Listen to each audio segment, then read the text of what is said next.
भारत देश की राजनीति में होने के कारण स्वाभाविक रूप से देश के कोने कोने में विभिन्न कार्यक्रमों में जाना पड़ता है। इतना ही नहीं, भारत का रक्षा मंत्री होने के नाते दुनिया के दूसरे देशों में भी बराबर आना जाना पड़ता है। दिल की हसरत यही रहती है कि एक बार अपने उत्तर प्रदेश वासियों के बीच में पहुंचूं, लेकिन चाहते हुए भी जितना मैं चाहता हूं, जो हमारी चाहत रहती है, उसके अनुरूप आप लोगों के बीच मेरा आना संभव नहीं हो पाता है। और लंबे समय के बाद मैं आया हूं, लंबे समय के बाद आया हूं, फिर भी आप लोगों ने जिस तरीके से तालियां बजाकर मेरा स्वागत किया है, अभिनंदन किया है,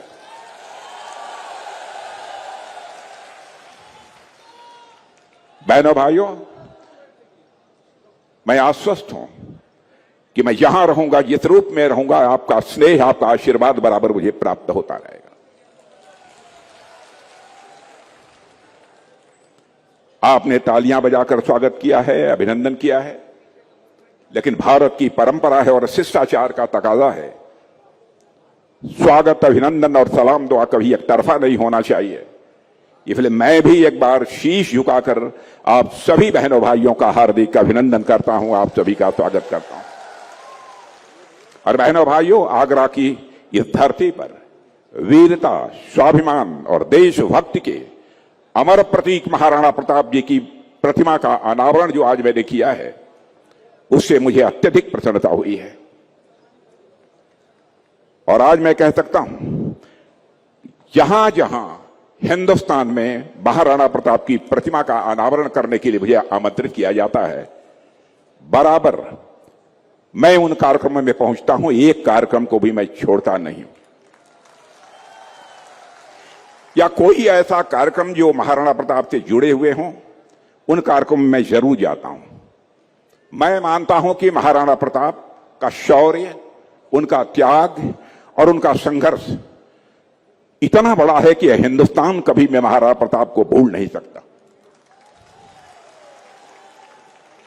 साथियों, महाराणा प्रताप केवल एक राजा ही नहीं थे, वो भारत की एक सोच के प्रतीक थे, जो किसी भी कीमत पर अपने आत्मसम्मान और मूल्यों के साथ समझौता नहीं कर सकते थे। आप यह कल्पना करिए कि अकबर ने तो महाराणा प्रताप से समझौता करने की कोशिश की।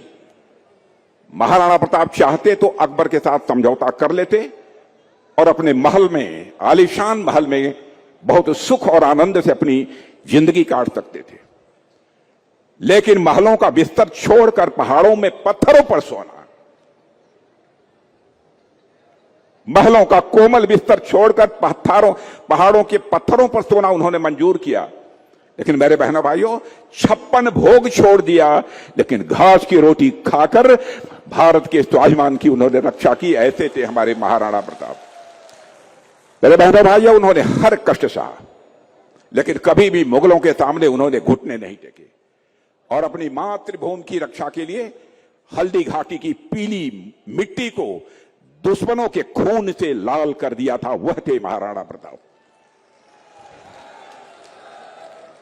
मैं ऐसे वीर महाराणा प्रताप का शीश झुकाकर नमन करता हूं, हृदय से उनके प्रति आदर की अभिव्यक्ति करता हूं। बहनों भाइयों, पिछले महीने ही जयपुर में एक विशाल महाराणा प्रताप की प्रतिमा का मैंने अनावरण किया। वहां के मुख्यमंत्री श्री शर्मा जी ने, भजन लाल जी शर्मा ने मुझे आमंत्रित किया था, उसको उद्घाटन करने के लिए मैं गया था। बहुत सारी बातें उनके बारे में बोली थी, सारी बातों को यहां दोहराने का कोई औचित्य नहीं है, लेकिन मैं कहना चाहता हूं, आजादी के बाद हिंदुस्तान में बहुत सरकारें आई, बहुत सरकारें गईं, लेकिन बहुत सरकारें इसके पहले आजादी हासिल होने के बाद इस हिंदुस्तान में ऐसी थी जो बच्चों को यह पढ़ाया जाता था कि Akbar was the great, Akbar महान था। लेकिन भारत मां के सच्चे सपूत महाराणा प्रताप को वो स्थान और सम्मान जो मिलना चाहिए वह नहीं दिया गया। लेकिन महाराणा प्रताप की वीरता और उनका शौर्य, मेरे बहन भाइयों, किसी सरकार अथवा किसी इतिहासकार का मोहताज नहीं है, यह मैं डंके की चोट पर कहना चाहता हूं। अकबर भी चला गया, मुगल भी चले गए, उनके वंशजों का नामो निशान मिट गया, लेकिन आज भी हिंदुस्तान के ही नहीं बल्कि जो हिंदुस्तान के लोग दुनिया के दूसरे देशों में रहते हैं, उनके दिलों में यदि कोई जिंदा है तो हमारे महापुरुष महाराणा प्रताप जिंदा है। मेरे बहनों भाइयों, आज भी भारत की माताएं अपने बच्चों को, आज भी हमारी भारत की माताएं बहनें अपने बच्चों को महाराणा प्रताप की कहानी सुनाती हैं। महाराणा प्रताप के पूरे जीवन से मेरे बहनों भाइयों यह प्रेरणा मिलती है कि आजादी की कोई कीमत नहीं हुआ करती, देश और देश के लोगों के आत्मसम्मान से बढ़कर कुछ नहीं है। और इसी सोच के साथ हमने पिछले 12 वर्षों में भारत के गौरव को बढ़ाने के लिए प्रधानमंत्री मोदी जी के नेतृत्व में से हिंदुस्तान में काम किया है। हम लोगों की पूरी कोशिश थी कि भारत के हर नागरिक को सुरक्षा मिलनी चाहिए, भारत के हर नागरिक को सम्मान मिलना चाहिए। और बहनों भाइयों, मैं केवल भाषण के लिए नहीं कह रहा हूं, दुनिया के अधिकांश देशों में मेरा आना जाना होता है, इसलिए मैं कहना चाहता हूं कि आज के 12 वर्ष पहले भी दुनिया के कई देशों में कई कार्यक्रमों को संबोधित करने का, वहां के नेताओं से, राष्ट्राध्यक्षों से, वहां के प्रधानमंत्रियों से मिलने का मुझे अवसर प्राप्त हुआ है। लेकिन जो भाव आज यदि हम किसी देश के राष्ट्रपति, प्रधानमंत्री अथवा रक्षा मंत्री से मिलते हैं, इस समय लोगों के मन में देखते हैं भारत के प्रति बहनों भाइयों, तो हमारा यह सीना चौड़ा हो जाता है। हमारे प्रधानमंत्री मोदी जी के नेतृत्व में अंतर्राष्ट्रीय जगत में भारत की प्रतिष्ठा बढ़ी है। मेरे बहनों भाई, अंतर्राष्ट्रीय समुदाय में भारत की प्रतिष्ठा बढ़ी है। पहले अंतर्राष्ट्रीय मंचों पर कुछ भारत बोलता था तो भारत की बातों को जितनी गंभीरता पूर्वक लिया जाना चाहिए नहीं लिया जाता था, लेकिन आज हमारा भारत अंतर्राष्ट्रीय मंचों पर कुछ बोलता है मेरे बहनों भाइयों, तो सारी दुनिया कान खोलकर सुनती है भारत बोल क्या रहा है। यह भारत की हैसियत बनी है। मैं आपको याद दिलाना चाहता हूं, 2014 के पहले आए दिन कहीं न कहीं कोई आतंकी घटना इसे हिंदुस्तान में हुआ करती थी, तब भी कांग्रेस की अध्यक्ष हुआ करती थी। अब कौन अध्यक्ष हुआ करता था मैं नाम नहीं लेना चाहता, आतंकवादियों के मारे जाने पर उन्होंने आंखों से आंसू बहाए थे। और कांग्रेस के नेता राहुल गांधी जी ने तो यहां तक कह दिया कि हम सब आतंकी हमले रोक नहीं सकते। कभी कभी एक दो इस प्रकार की घटनाएं हो ही जाती हैं, लेकिन आज हमने अपने जवानों को मेरे बहनों भाइयों खुली आजादी दे दी है। कहीं पर भी आतंकवादी वारदात होती है तो आतंकवादियों का सफाया होना चाहिए, और आतंकवादियों का सफाया यही नहीं होना चाहिए, सीमा पार करके जाना हो तब भी आतंकवादियों का सफाया होना चाहिए। आपने देखा होगा ऑपरेशन सिंदूर, आपने देखा होगा पुलवामा, उसके पहले भी जो घटनाएं हुई थी उन घटनाओं में भी हमारे प्रधानमंत्री जी ने किस प्रकार से कार्रवाई की थी। और बहनों भाइयों, इस बार धर्म पूछकर निर्दोष नागरिकों को मारा आतंकवादियों ने। दूसरे दिन ही अपने तीनों सेनाध्यक्षों को, सारे बड़े अधिकारियों की बैठक मैंने बुलाई, और आपको जानकर यह सुनकर खुशी होगी, भारत के तीनों सेनाध्यक्ष, सेना, वायु और नौ सेनाध्यक्षों ने यह कहा, मैंने पूछा ऑपरेशन करना है, क्या ऑपरेशन के लिए आप लोग तैयार हैं? डंके की चोट पर हाथ उठाकर कहा कि सर हम अभी अभी ऑपरेशन करने के लिए तैयार हैं पाकिस्तान के खिलाफ। हम लोग प्रधानमंत्री मोदी जी के साथ बैठे, मैंने देखा कि हमारे प्रधानमंत्री के मन दिल के अंदर क्या दर्द है, क्या उबाल है। और बहनों भाइयों, उसके बाद जो कुछ कार्रवाई हुई है वो आप सभी अच्छी तरह जानते हैं। और आज भी मैं कहना चाहता हूं, और उस समय भी हमारे प्रधानमंत्री ने कहा था, अपनी इस प्रकार की नापाक हरकतें पाकिस्तान बंद नहीं करता है तो हमने तो अभी सिंधु नदी जो समझौता हुआ था उसको सस्पेंड कर दिया है। हमारे देश का पानी वहां नहीं जा सकता, दाना पानी को पाकिस्तान को हम मोहताज बना देंगे। बहनों भाइयों, मैं बतलाना चाहता हूं,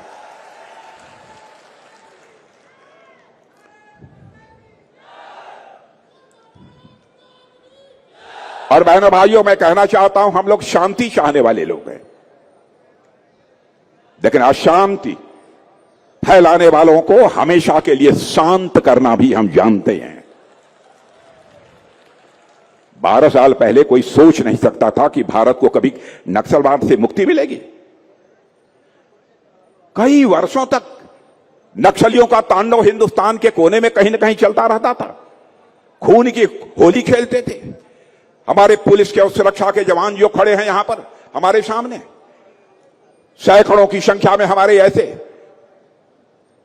पुलिस और सुरक्षा के जवान जो कि नक्सलवादियों के खिलाफ संघर्ष करते थे, उनके ऊपर गोलियां चलाते थे। बड़ी संख्या में हमारे पुलिस के जवानों ने भी अपनी शहादत दी है। कोई सरकार इसे बर्दाश्त कर ले बहनों भाइयों, लेकिन हम लोगों की सरकार इसे बर्दाश्त नहीं कर सकती। सड़कें नहीं बन पाती थी, उन क्षेत्रों में कोई उद्योग नहीं लग पाते थे। सब तो सब सारे स्कूल जो पहले चल रहे थे, सारे स्कूल भी बंद होते। लेकिन बहनों भाइयों, आज हम डंके की चोट पर कह सकते हैं, अपने प्रधानमंत्री के नेतृत्व में हमने हिंदुस्तान से नक्सलवाद का पूरी तरह से सफाया कर दिया है। और हमने साबित कर दिया है कि हम जनता से झूठे वादे करके नहीं आए, साफ नीयत से हम देश की सेवा करने के लिए आए। हम राजनीति करते हैं तो केवल सरकार बनाने के लिए राजनीति नहीं करते हैं मेरे बहनों भाइयों, हम लोग राजनीति करते हैं तो देश बनाने के लिए राजनीति करते हैं, समाज बनाने के लिए भी राजनीति करते हैं। आज जाकर उन क्षेत्रों में देखिए, स्कूलों में घंटियां बज रही हैं, सड़कें बन रही हैं, विकास पहुंच रहा है।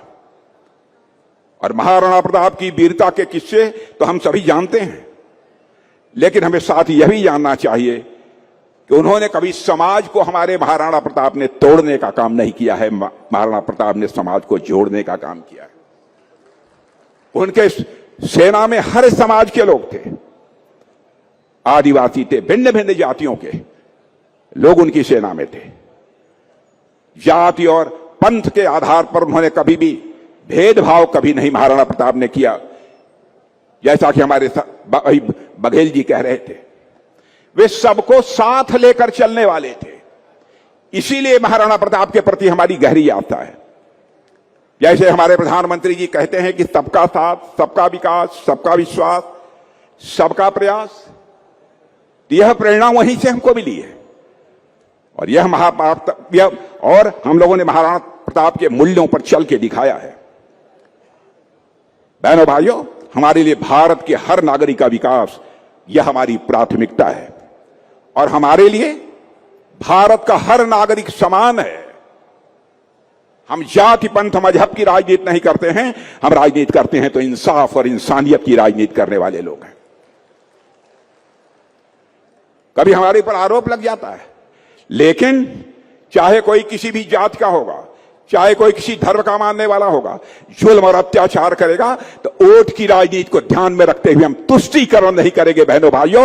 यदि जुल्म करेगा तो उसके ऊपर हम जितना भी, जो भी सख्त कार्रवाई की जा सकती है वह करने में भी हम पीछे नहीं रहेंगे। जहां तक हमारी सरकार का प्रश्न है, आप लोग जानते हैं, कोई यह कह सकता है, आरोप लगाने के लिए कुछ भी आरोप लगा सकता है। बहनों भाइयों, आयुष्मान भारत कार्ड हिंदुस्तान की राजनीति में पहली बार किसी सरकार ने लागू किया था। हमारी सरकार ने, हमारे प्रधानमंत्री ने लागू किया है। किसी एक वर्ग को नहीं मिला है, सबको मिला है, और आगे हम लोग इसको और आगे बढ़ाने वाले हैं।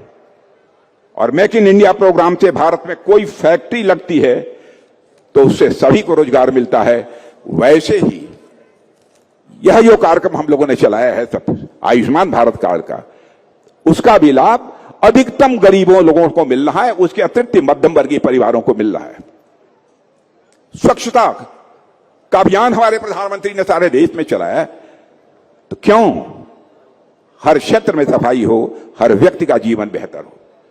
जल जीवन मिशन, क्या यह सच्चाई नहीं है कि गांव गांव तक जहां पहले नल नहीं थे, माताओं बहनों को कुएं से लेकर पानी और घड़ा सिर पर रखकर जाना पड़ता था अपने घर को वापस। उन घरों में भी हम लोगों ने जल की व्यवस्था की है, टोटी के माध्यम से उनको जल मुहैया कराया जा रहा है। प्रधानमंत्री आवास योजना के अंतर्गत गरीब परिवारों वो जो आवास दिए जा सकते थे वो आवास भी हम लोगों ने दिया। इसीलिए मैं कहता हूं कि भारतीय जनता पार्टी अथवा एनडीए की हमारी सरकार यह तुष्टीकरण की राजनीति नहीं करती है, बल्कि यह संतुष्टीकरण की राजनीति करती है। जन सेवा ही प्रभु सेवा है बहनों भाइयों, यह मानकर हम राजनीति में काम करते हैं। मेरे बहनों भाइयों, हल्दी घाटी के युद्ध में भील समाज के जनजाति लोगों ने महाराणा प्रताप का बहुत ही सहयोग किया था। उनके साथ मिलकर उन लोगों ने युद्ध किया था। महाराणा प्रताप ने बराबर उन लोगों को शीश झुकाकर सम्मान दिया है। और हमारी सरकार ने पिछले 12 वर्षों में महाराणा प्रताप के आदर्शों पर ही चलते हुए मेरे बहनों भाइयों, गरीब, वंचित, पिछड़े वर्ग के लोगों को के जीवन को बेहतर बनाने के लिए जो भी कुछ किया जा सकता है वह करने की कोशिश कर रही है। यह दर्शाता है कि मोदी जी कामदारों का सम्मान करते हैं, वह केवल नामदारों का सम्मान नहीं करते हैं। और बहनों भाइयों, मैं आपको यह भी बताना चाहता, बहुत सी सरकारें आपने आती जाती देखी होंगी, पार्टियों को बनते हुए बिगड़ते हुए भी आपने देखा होगा। बहुत से नेताओं को जनता का समर्थन पाते हुए और जनता का समर्थन खोते हुए भी आपने देखा होगा। और आपको पता है, राजनीति में कुछ समय के बाद अक्सर नेताओं को जनता पसंद करना बंद कर देती है या उनका लोकप्रियता का ग्राफ धीरे धीरे गिरने लगता है। लेकिन मोदी जी के बारे में नहीं कहा जा सकता बहनों भाइयों। आज भी इस दुनिया में सर्वाधिक सम्मान प्राप्त कोई नेता है, हमारे और आपके प्रधानमंत्री नरेंद्र मोदी है बहनों भाइयों। यह हम सब भारतवासियों के लिए गौरव का विषय है। जो कहते हैं वह करते हैं। पिछले 13 सालों तक गुजरात के मुख्यमंत्री रहे और 12 वर्षों तक हिंदुस्तान के प्रधानमंत्री हैं। क्या कोई मां का लाल उंगली उठाकर कह सकता है कि मोदी जी के चाहे गुजरात की सरकार रही हो मुख्यमंत्री के रूप में, चाहे यहां पर प्रधानमंत्री के रूप में उनकी सरकार हो, एक भी कोई भ्रष्टाचार का आरोप लगा हो बहनों भाइयों? और मैं भी कहता हूं, जिस दिन हमारे ऊपर भी कोई भ्रष्टाचार का आरोप लग जाएगा, 45 वर्षों से सक्रिय राजनीति में अपनी भूमिका निभा रहा हूं बहनों भाइयों, किसी की हिम्मत है? लेकिन आज तक कोई नहीं लगा पाया।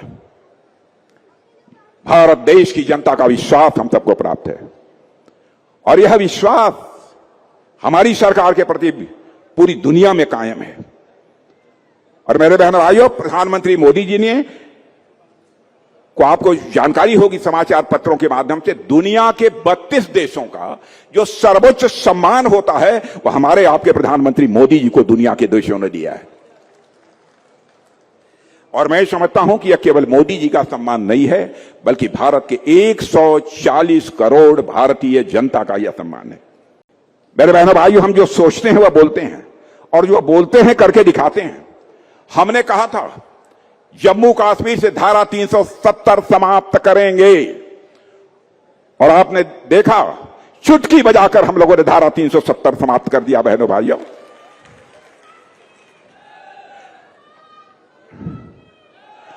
हमने कहा था रामलला हम आएंगे, रामलला हम आएंगे, अयोध्या की धरती पर ही हम मंदिर बनाएंगे। हमने करके दिखा दिया।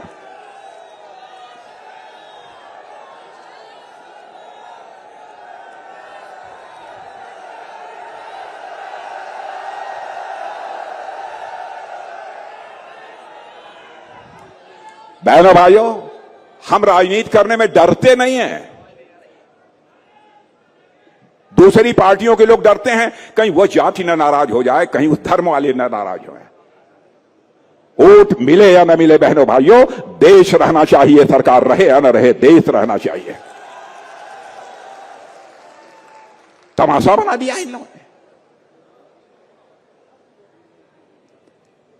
बन गया अयोध्या में भव्य राम मंदिर। हमने कहा था 3 तलाक को हमारी सरकार बनेगी तो समाप्त करेंगे। मुझे याद है कि हम चुनाव लड़ने जा रहे थे, उसके पहले तीनों जो चुनाव इस देश में हुए हैं, प्रधानमंत्री मोदी जी ने कहा कि राजनाथ जी, जो घोषणा पत्र तैयार होता है उसकी जो कमेटी होती है उसकी अध्यक्षता बराबर मोदी जी ने कहा कि राजनाथ जी करेंगे। मैं ही करता हूं। बराबर मुझसे कहते हैं मोदी जी कि राजनाथ जी इस बात का जरूर ध्यान रखिएगा, ऐसी कोई बात न आ जाए जो हम अपने घोषणा पत्र में वादा करते हैं और उस वादे को पूरा न कर पाए। मैंने कहा मोदी जी चिंता मत करिएगा, और उसी में हम लोगों ने 3 तलाक प्रथा हम समाप्त करेंगे हमारी सरकार बनने के बाद। और बहनों भाइयों, चुटकी बजाकर हमने 3 तलाक की प्रथा को समाप्त किया। हमने यह कहा था कि देश में घुसपैठियों को हम देश से बाहर करेंगे। अब तो टेलीविजन के पर्दे पर शायद आप देखते होंगे कैसे घुसपैठिए अपना अपना सब लिए दिए अपना भारत की सीमा के बाहर भाग रहे हैं। आपने टेलीविजन के पर्दे पर देखा था। बहनों भाइयों, हमारी कथनी और करनी में कोई अंतर नहीं है। शायद इसीलिए जनता का प्यार और जनता का आशीर्वाद हम सबको प्राप्त है। और बहनों भाइयों, मैं साफ कर देना चाहता हूं, हमारे लिए कुर्सी से प्यार नहीं है, प्यार है तो हमारे भारत देश से प्यार है। और हमारा मानना है कुर्सी रहे या छूटे, लेकिन जनता का भरोसा किसी भी सूरत में टूटना नहीं चाहिए। यही हमारे दिल की हसरत रहती है, और इसीलिए हम देश की जनता को सर्वोपरि मानते हैं। और हमारे लिए राजनीति नहीं बल्कि राष्ट्र हित ही सबसे ऊपर है। और इतना ही नहीं, हम सिर्फ और सिर्फ भारत की आन बान और शान को बढ़ाने के लिए ही तरह काम करने वाले लोग हैं। याद कीजिए, 2014 से पहले मेरे बहनों भाइयों, देश में एक निराशा का माहौल था। किसान बदहाल था, बहुत परेशान था। देश की जनता की आखिरी उम्मीद यदि कोई बचा था तो केवल मोदी जी बचे थे। अब किसानों के लिए क्या क्या किया है उन्होंने, बहुत सारे लोग हैं, बहुत विस्तार में जाकर इसकी मैं यहां पर चर्चा नहीं करना चाहूंगा। लेकिन इस सच्चाई को तो स्वीकार करना पड़ेगा, पहले की सरकारों से काफी बेहतर किसानों के लिए हमारी सरकार ने किया है। इस सच्चाई को तो ईमानदारी से कोई ना कोई स्वीकार करेगा। मिनिमम सपोर्ट प्राइस लगातार हम लोगों ने बढ़ाया है, उसमें सुधार किया है। लेकिन मैं भी किसान का बेटा हूं, प्रधानमंत्री जी किसान के बेटे हैं, उनकी भी बराबर चिंता रहती है और क्या किया जाए किसानों को, खेती के अतिरिक्त अन्य दूसरे काम काजों से कैसे उनसे जोड़ा जाए। अब पीएम किसान सम्मान निधि का जहां तक प्रश्न है, हमारी बात सच हो तो आप लोग ताली बजाइएगा, न सच हो तो मत बजाइएगा। पीएम किसान सम्मान निधि के अंतर्गत 3 महीने पर कुछ पैसा आता है कि नहीं आता है? आता है। कोई कह सकता है कि बहुत कम आता है, 6,000 रुपया हम लोग देते हैं। अरे बहनों भाई, शुरुआत तो की हम लोगों ने, पहले तो किसी ने सोचा भी नहीं। चाहे जो कुछ भी होगा, इससे अन्नदाताओं की आय बढ़ी है। किसी न किसी हद तक, मैं कहता हूं ज्यादा नहीं, लेकिन किसी न किसी हद तक कर्ज से तो राहत मिली है।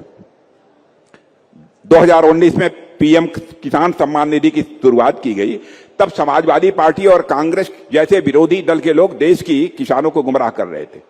लोग कह रहे थे, अरे साहब ये देखिए, ये बीजेपी वाले धोखा दे रहे हैं। 2019 का चुनाव जैसे ही पूरा हो जाएगा, इस योजना को बंद कर देंगे। मैं बहनों भाइयों कहना चाहता हूं, उनसे पूछिए, जहां जाए पूछिए। यह कहा था कि यह योजना प्रधानमंत्री किसान सम्मान निधि की 2019 के चुनाव के बाद समाप्त कर देंगे। क्या हुआ? अभी तक समाप्त नहीं हुई है। बहनों भाइयों, आज मैं कहकर जा रहा हूं, यह योजना जब तक हमारी सरकार है समाप्त नहीं होगी। इस योजना की धनराशि बढ़ेगी, घटने वाली नहीं है। याद कीजिए कैसे उत्तर प्रदेश की पहले की सरकारों के समय चीनी मिलें बंद रहा करती थी। औने पौने दामों पर किसानों का गन्ना खरीदा जाता था। कई सालों तक मैं जानता हूं किसान आते थे, उन किसानों के गन्ने का भुगतान नहीं मिलता था। और इतना ही नहीं, चीनी मिलों के बाहर महीनों तक ट्रालियां खड़ी रहती हैं। लेकिन आज बहनों भाइयों ऐसी स्थिति नहीं है। उत्तर प्रदेश में 3 लाख करोड़ रुपए तक की अधिक धनराशि गन्ना किसानों के बैंक खातों में हमारे यहां के मुख्यमंत्री योगी आदित्यनाथ जी ने भेजा है मेरे भाई। और देश के किसी भी राज्य के गन्ना किसानों को इतना भुगतान नहीं हुआ है जितना हुआ है। इसलिए मैं कहना चाहता हूं, और बहनों भाइयों, 2014 से पहले भारत दुनिया में वो सम्मान नहीं पा रहा था जिसका वो हकदार था। इतने घोटाले हो रहे थे कि भारत में दुनिया के दूसरे देश का कोई भी निवेशक पैसा लगाने को तैयार नहीं था।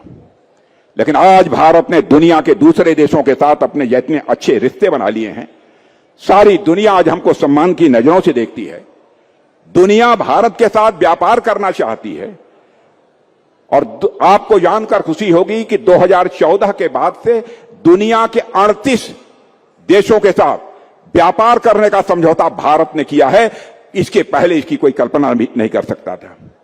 आज दुनिया की बड़ी बड़ी कंपनियां भारत में प्लांट लगा रही हैं। बड़ी बड़ी कंपनियां भारत में प्लांट लगा रही हैं। यह आगरा की बात आप कर रहे थे।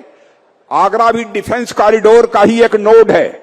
आगरा डिफेंस कॉरिडोर जो उत्तर प्रदेश में घोषित हुआ है, डिफेंस फैक्ट्रियां अब इधर भी लगेंगी। लखनऊ से लगनी शुरू हो गई हैं, चित्रकूट में लगी, कहीं न कहीं कोई न कोई इंडस्ट्री इस प्रकार की लगती चली जाएगी। अभी तो यह सिलसिला आगे बढ़ने वाला है। मेरे बहनों भाइयों, समय की प्रतीक्षा कीजिए। आज जहां तक आईफोन का प्रश्न है, आईफोन खूब चलता है। 25% दुनिया में 100 में से 25 आईफोन यदि कहीं पर बन रहे हैं तो हमारे और आपके देश भारत में बन रहे हैं। और जानते हैं बहनों भाइयों, आपकी खुशी होगी, जिस उत्तर प्रदेश के रहने वाले आप लोग हैं, फोन बनाने के आईफोन बनाने के मामले में हमारा उत्तर प्रदेश नंबर 1 है, सबसे आगे है। और आज देश में जितने भी फोन बन रहे हैं इनमें से आधे से ज्यादा उत्तर प्रदेश में ही बन रहे हैं। मेरे बहनों भाइयों, 2014 से पहले महिलाओं की स्थिति क्या थी मुझे बताने की जरूरत नहीं है। हालात कुछ ऐसे पैदा होते थे कि उन्हें अपने मान सम्मान और स्वाभिमान के साथ क्या बताएं, माने नित्य क्रिया के लिए भी उनको बाहर जाना पड़ता था। इसकी चिंता किसने की है आजाद भारत में? पहली बार हमारी मोदी जी के नेतृत्व की सरकार ने समझी। महिलाओं के दर्द को लोगों ने नहीं समझा। और हम लोगों ने जब सरकार बनी तो 2014 से ही अपने माताओं बहनों के जीवन से जुड़ी हुई परेशानियों को समाप्त करने का संकल्प लिया। और हमने देश में 12 करोड़ से ज्यादा शौचालय बनवाए और यह सिलसिला आगे भी चलता रहेगा। कई ऐसे जल जीवन मिशन है। अब करोड़ों महिलाओं के नाम बैंक का खाता खुला है। घर में महिलाओं के नाम से खाता खुलता है तो आपको नाराजगी तो नहीं होती? किसी को नाराजगी होती है? क्यों, पीछे वाले नाराज तो नहीं होते? चलिए, बहुत अच्छा। नहीं, आप लोग जब मन होता तब पैसा निकाल करके खर्च कर देते थे, तब यह हुआ कि माताओं बहनों को दे। कम से कम वो तो नियंत्रण करेंगे। हाँ, आ रहे। नहीं, आपने इस ओर ध्यान संज्ञान की हमारे संज्ञान में लाया है। मेरे ध्यान में आ गया। मैं योगी जी से संबंध में निश्चित रूप से बात करूंगा, गंभीरतापूर्वक बात करूंगा। बहनों भाइयों, हमने उज्ज्वला योजना की भी शुरुआत की है। करोड़ों घरों में सिलेंडर पहुंचे हैं। आयुष्मान भारत की शुरुआत की है। महिलाओं के लिए दवाई और पढ़ाई के साथ साथ कमाई का भी जरिया बढ़ाया है। देश के करीब 10 करोड़ महिलाओं को सेल्फ हेल्प ग्रुप से उनको जोड़ने का काम किया है। और आपको जानकर खुशी होगी, ऐसी माताएं बहनें जो कि 1000 पति भी नहीं थीं, 3 करोड़ माताएं बहनें इस हिंदुस्तान में लखपति बन गई हैं। मेरे बहनों भाई, हमारी योजनाओं के माध्यम से हुआ है। ऐसी कई योजनाएं भारत सरकार ने जो प्रारंभ की हैं, उसका लाभ आज देश को मिल रहा है। और आज देश की स्थिति बदल चुकी है। और मेरे बहनों भाइयों, आपको पता है, उत्तर प्रदेश का जहां तक सवाल है, यहां पर मुख्यमंत्री योगी आदित्यनाथ जी जिस दमखम के साथ सरकार चला रहे हैं, बहनों भाइयों, उसकी जितनी भी सराहना की जाए वह कम है। अरे जो हो सो हो, लेकिन गुंडे बदमाशों के हौसले तो पस्त हो गए हैं। किसी भी राज्य के विकास की पहली शर्त होती है चुस्त दुरुस्त कानून व्यवस्था। और कानून व्यवस्था ही चुस्त दुरुस्त नहीं होगी तो उस राज्य का किसी भी सूरत में विकास नहीं हो सकता। और योगी जी तो पता नहीं, अब तो सारे गुंडे बदमाशों को, लफंगों को शायद अब रात को कायदे से नींद नहीं आती होगी। मेरे बहनों, सब कुछ निर्भर करता है नेतृत्व के ऊपर। यही पुलिस थी, लेकिन नेतृत्व ऐसा था, इनके हाथ बांधे हुए थे। इनके हाथ खोल दो, देखो किस मां की लाल की हिम्मत है कि हाथ में रिवॉल्वर लेकर लहराते हुए खुली सड़कों से गुजर जाए। किसकी हिम्मत है? बहनों भाइयों, जो कुछ भी हम लोगों ने किया है, देश की जनता के हितों को ध्यान में रखकर किया है। एक सेमी कंडक्टर की आपको बात बता, चिप है। दुनिया में अधिकांश बहुत सारी चीजें चिप से चलती है। चिप, आप लोगों में से सारे नौजवान बहुत अच्छी तरह जानते हैं। और भारत में जितनी आवश्यकता है, मुझे जो बतलाया गया है कि 19 अरब यानी 1900 करोड़ सेमीकंडक्टर चिप्स चाहिए होती है, हर साल चाहिए होती है। भारत आज तक इस चिप को दूसरे देशों से, मेरे बहनों भाइयों, खरीद रहा था। और कांग्रेस के समय भी 1960 में भी यह बात चली थी, वो नहीं कर पाए। 2005 में भी उन्होंने बात चलाई थी, नहीं कर पाए, लेकिन हमने उसको कर लिया। और लेकिन आज प्रधानमंत्री जी ने देश की जरूरतों को समझा है और उन्होंने सेमीकंडक्टर इंडस्ट्री को बढ़ावा दिया है। और बहुत से लोगों ने कहा है कि भारत के पास चिप बनाने की क्षमता नहीं है, लेकिन ऐसे लोगों के मुंह पर, मेरे बहन भाइयों, तमाचा लग गया है। और हमने पिछले साल ही देश की पहली made in India semiconductor chip बना ली है। जितना अधिकतम किया जा सकता है अल्प समय में, वो करने की हम लोगों ने कोशिश की है। और मेरे बहन भाइयों, आज दुनिया का कोई भी देश अकेले आगे बढ़ना चाहे तो नहीं बढ़ सकता है। देश की जनता का सहयोग चाहिए। आपने आशीर्वाद दिया है, आपने सहयोग दिया है, इसलिए हमारे कदम तेजी के साथ आगे बढ़ रहे हैं। और आपको जानकर खुशी होगी, लोग गरीबी की चिंता करते हैं, दुनिया के दूसरे देशों की तरफ कोई नहीं देखता। जो संसाधन है, जितना जो कुछ भी हो सकता, सब कुछ लगा रहे हैं। लेकिन आपको जानकर खुशी होगी, भारत जितनी तेजी के साथ आगे बढ़ रहा है, यह मैं नहीं कह रहा हूं, पढ़े लिखे लोगों से मैं कहूंगा कि आप भी चले जाइएगा, कहीं भी कोई डाटा उठाकर देख लीजिएगा। दुनिया में सर्वाधिक तेजी से आगे बढ़ने वाली अर्थव्यवस्था यदि किसी देश की है तो हमारे और आपके देश भारत की है, मेरे बहनों भाई। और मैं कहना चाहता हूं, बहनों भाइयों, देश ऐसे ही आगे बढ़ता जाएगा, इसको कोई रोक नहीं पाएगा। हम हर देश के हर कोने में, हर जिले में कोई न कोई एक प्रोडक्ट बनाने की तरफ फोकस कर रहे हैं। और यहां पर भी योगी जी ने बहुत अच्छा काम किया है। आगरा का पेठा है, हाथरस की हींग है, फिरोजाबाद में बनी कांच की मूर्तियां हैं, मथुरा का पेड़ा है, अलीगढ़ के ताले हैं, और ऐसे ही अन्य जिलों में कई ऐसी चीजें हैं जो वहां बनती हैं। उनकी एक अपनी विशेष पहचान है। सोचिए, आजादी के पहले किसी ने इसकी ओर ध्यान ही, आजादी के बाद किसी भी सरकार ने इस ओर ध्यान ही नहीं दिया कि यह जो प्रोडक्ट्स जो बनते हैं जिलों में, इन प्रोडक्ट्स को विदेशों में भी पहुंचाया जाना चाहिए, इसकी चिंता कभी किसी ने नहीं की। और यह चिंता यदि कोई कर रहा है तो हमारी कर रही है, हमारी सरकार कर रही है। और बहनों भाइयों, इस दृष्टि से भी मैं यहां के मुख्यमंत्री योगी जी को बधाई देना चाहता हूं। और मेरे बहनों भाइयों, पिछले 12 वर्षों में जो बदलाव आया है वह इतना बड़ा है कि मैं कई दिनों तक बात कर सकता हूं, लेकिन अगर मुझसे एक सबसे बड़ा बदलाव पूछा जाए क्या आया है, तो मैं कहूंगा जो भारत 2014 से पहले हताश था, निराश था, आज उम्मीद, ऊर्जा, हौसलों और आत्मविश्वास से भारत भरा हुआ है। तेजी से भारत विकास की ओर अपने कदम बढ़ा रहा है और भारत आत्मनिर्भर बनने की ओर भी कदम बढ़ा रहा है।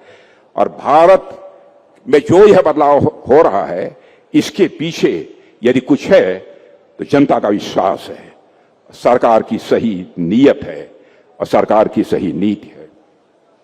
और बहनों भाइयों, आज के अवसर पर यह ज्यादा कुछ न कहते हुए इससे मैं विशेष रूप से डॉक्टर राजेंद्र सिंह जी, जो पूर्व विधायक रहे,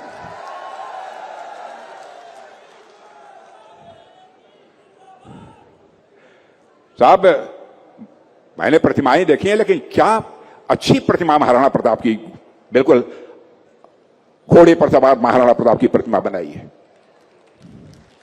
मैं डॉक्टर राजेंद्र सिंह जी आपको बधाई देना चाहता हूं। और एक बार डॉक्टर राजेंद्र सिंह जी और साथ ही साथ उनकी बहू मंजू भदौरिया, इन दोनों को हाथ उठाकर आशीर्वाद आप लोग दे दीजिए, यह मैं आप सबसे अनुरोध करना चाहता हूं।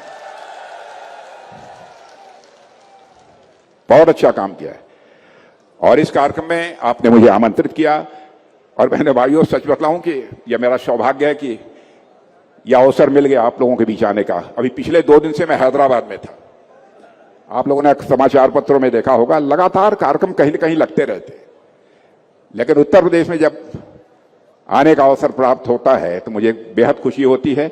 और मैं देख रहा हूं जो लोग धूप में खड़े हैं, साहब धूप में जो खड़े हैं आप लोग, इतनी देर से मैं बोल रहा हूं, फिर भी धैर्य बनाकर आपने मेरी बातों को सुना है। मैं भी एक बार फिर से आप सबके लिए भी अपना शीश झुकाकर आप सबके प्रति आभार व्यक्त करता हूं, आप सबका अभिनंदन करता हूं। आप सबको बहुत बहुत धन्यवाद। बोलिए भारत माता की, भारत माता की। बहुत बहुत धन्यवाद। अब मैं पार्टी के जिलाध्यक्ष भाई प्रशांत पौनिया से अनुरोध करूंगा वो आम जनता को धन्यवाद देने का काम करें।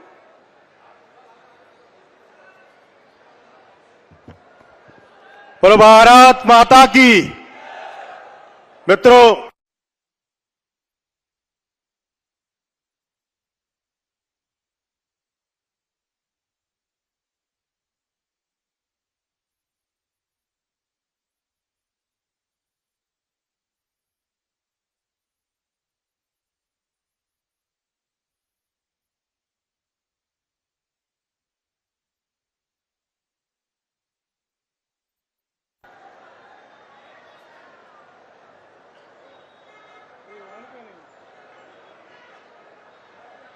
हाँ आ गई।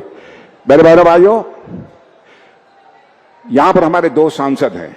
बघेल जी को तो आप अच्छी तरह जानते हैं, हमारे आगरा के सांसद हैं, और दूसरे यहां के स्थानीय सांसद हैं राजकुमार जी चाहर। बहनों भाइयों, मैं राजकुमार चाहर जी के संबंध में भी कहना चाहूंगा कि संसद में राजकुमार जी चाहर बहुत ही प्रभावी भूमिका निभाते हैं, और मैं कह सकता हूं आप लोगों की समस्याओं को लेकर, अब सांसद का क्षेत्र इतना बड़ा है, कोई हर व्यक्ति अपेक्षा करे कि सबकी समस्याओं का समाधान हो जाएगा तो संभव नहीं होता है। लेकिन राजकुमार चाहर के जो दिल की मैं तड़पन देखता हूं बहनों भाइयों, मुझसे लगता है सांसद यदि होना चाहिए तो राजकुमार चाहर जैसा ही होना चाहिए। और जहां तक बघेल का, हमारे एसपी सिंह जी बघेल का है, एसपी सिंह बघेल भारत की संसद में जब खड़े होकर बोलते हैं बहनों भाइयों, लोकसभा और राज्यसभा हो, तो लोग यह मानते हैं कि आगरा का जैसा जनप्रतिनिधि होना चाहिए सांसद के रूप में, वैसा हमारा एसपी सिंह बघेल है। और यह तो स्वयं यहां जनता से बराबर मिलते जुलते रहते हैं। और हमारे राजकुमार चाहर के ऊपर किसान मोर्चे की देश की जिम्मेदारी है, इसलिए स्वाभाविक है कि इनको दुनिया के, ये भारत के दूसरे क्षेत्रों में भी जाना पड़ता है। इन्हीं शब्दों के साथ आप सबको बहुत बहुत